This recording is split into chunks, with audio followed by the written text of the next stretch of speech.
ప్రభు పేరట మీ అందరికీ శుభాభివందనములు. Charles Spurgeon గారి విశ్వాసపు చెక్బుక్ నుండి ఈరోజు అనుదిన వాక్య ధ్యానం. నేను మిమ్మును చెరగొనిపోయిన పట్టణం యొక్క క్షేమము కోరి దాని కొరకు యెహోవాను ప్రార్థన చేయుడి. దాని క్షేమము మీ క్షేమమునకు కారణమగును. ఇర్మియా గ్రంథము 29వ అధ్యాయము 7వ వచనము.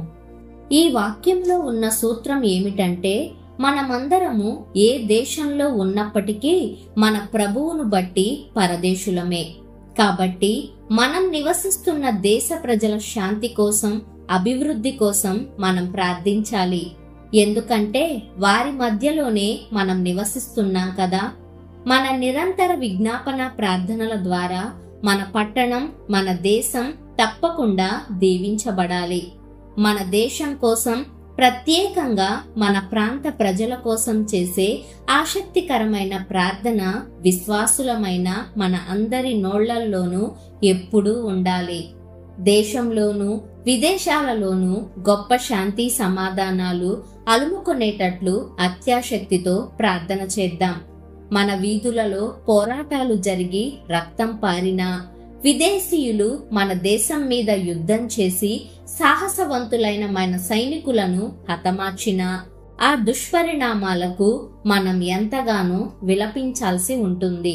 కాబట్టి శాంతి కోసం ప్రార్థన చేద్దాం. మన స్వప్రజలైన వేరే దేశపు వారైనా స్నేహబంధంలో కలిసి ఉండేలా ఈ శాంతి సూత్రాన్ని అమలు చేద్దాం. దేశానికి శాంతి కలిగినప్పుడు మనకు కూడా శాంతి కలుగుతుందనేది దేవుని వాగ్దానం. ఇది ఎంతగానో కోరదగినది. అప్పుడు మన కుటుంబాలను దేవుని భయభక్తులలో పెంచగలం. ఎటువంటి ఆటంకం లేకుండా సువార్త పరిచర్య జరిగించగలం. ఇక నుండి మనం ఎక్కువగా ప్రార్థనలో గడుపుదాం. మన దేశస్థుల పాపాలు ఒప్పుకుంటూ మన దేశాన్ని క్షమించమని, దీవించమని యేసు నామములో తండ్రిని వేడుకుందాం.